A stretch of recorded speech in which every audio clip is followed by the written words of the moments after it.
윤석열 전 대통령이 계엄 사흘 뒤인 지난해 12월 6일 밤 9시 59분 손준성 대구고검 차장검사에게 전화했습니다. 이른바 고발 사주 사건으로 1심 유죄였던 손 검사장이 2심에서 무죄를 받은 날입니다. 손 검사장은 대검 수사정보기획관이었던 2020년 4월 총선 개입 목적으로 유시민, 최강욱 등 당시 여권 인사들의 고발장을 작성해 김웅 당시 미래통합당 후보에게 건넨 혐의로 재판에 넘겨졌습니다. 수사정보기획관은 검찰총장 눈과 귀 역할을 하는데 그때 총장이 윤 전 대통령입니다. 2심 법원은 손 검사장이 김 전 의원에게 고발장을 전달한 사실이 입증되지 않았다며 무죄를 선고하면서도 윗선 개입 가능성을 언급했습니다. 피고인에게 고발장 작성 등을 지시한 검찰총장 등 상급자가 미래통합당을 통한 고발을 기획하고 전달자로 김웅을 선택한 다음 긴밀하게 연락을 취했을 가능성을 배제하기 어렵다고 했습니다. 통화 시간이 6초긴 하지만 통화 전후 추가적인 의사소통이 있었는지는 확인되지 않고 있습니다. 손 검사장은 통화 내용을 묻자 특별히 드릴 말씀이 없다고 답했습니다. 윤 전 대통령이 검찰 선배 박성재 법무장관에게 작년 12월 15일 연락한 사실도 확인됐습니다. 내란 사태를 수사하던 검찰이 윤 전 대통령에게 조사받으러 오라고 한 날입니다. 두 사람 모두 탄핵 소추돼 직무 정지 상태였습니다. 통화는 오후 3시 47분부터 1분 20초 이어졌고 검찰은 약 2시간 뒤 윤 전 대통령 불출석 사실을 기자단에 알렸습니다. 박 장관은 당시 조사 관련 얘기를 했냐는 질의에 그런 사실 없다고 답했습니다. 지난해 12월 6일 윤 전 대통령이 검찰 동우회장인 한상대 전 검찰총장과 10분 넘게 통화한 기록도 확인됐습니다.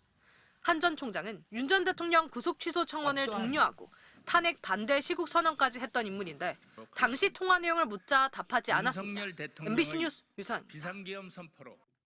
작년 12월 3일 비상계엄 선포 직후 윤석열 전 대통령이 대통령 경호처 명의의 휴대폰으로 가장 먼저 전화를 건 건 추경호 당시 국민의힘 원내대표였습니다.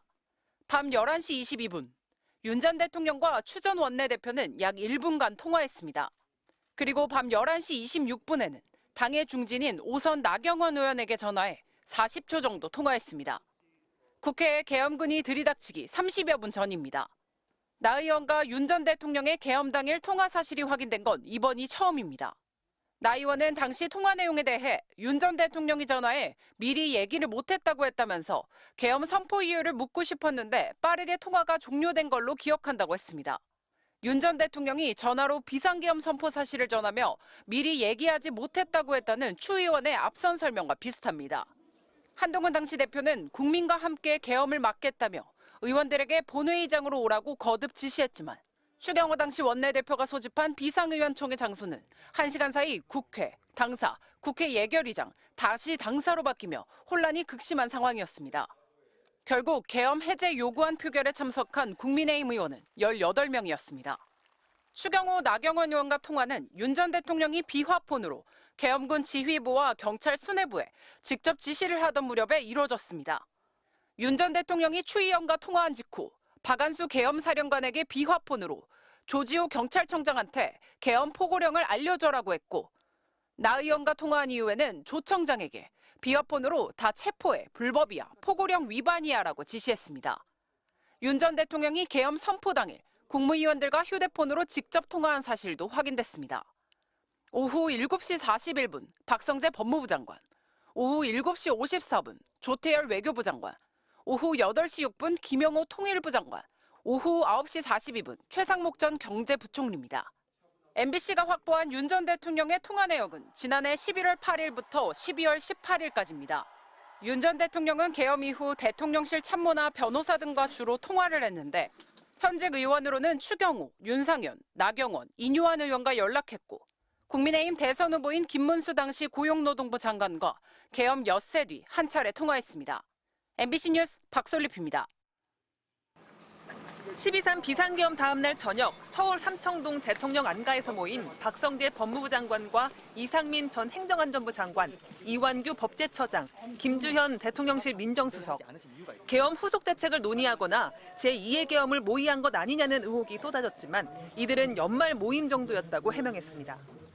국무회의에서 자주 보고 하지만은 자리를 못해서 해가 가기 전에 한번 보자. 이번 사태에 대해서는 다 그냥 한숨만 쉴 뿐이고 특별히 다들 언급은 특별히 자제하는 형편이고 다들 아는 게 별로 없는 것 같았습니다. 그런데 이날 이들 4인방 중 2명이 안가 모임 당일 윤 전 대통령과 통화한 것으로 확인됐습니다. 이상민 전 행정안전부 장관은 낮 1시 6분에 윤 전 대통령에게 먼저 전화했고 1시 45분에는 윤 전 대통령이 이 전 장관에게 전화해 모두 7분 정도 통화했습니다.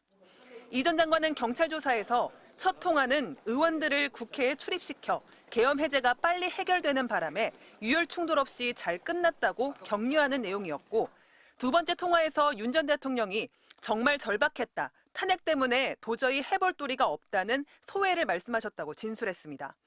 그런데 윤 전 대통령과 통화를 전후해 이 전 장관이 안가 모임을 추진한 것으로 확인됐습니다. 박성재 법무장관이 경찰 조사에서 점심이 조금 지난 무렵 행안부 장관이 법제처장과 민정수석과 모여 식사를 하자고 연락이 왔다고 진술한 겁니다. 김주현 민정수석도 이날 윤 전 대통령과 통화했습니다.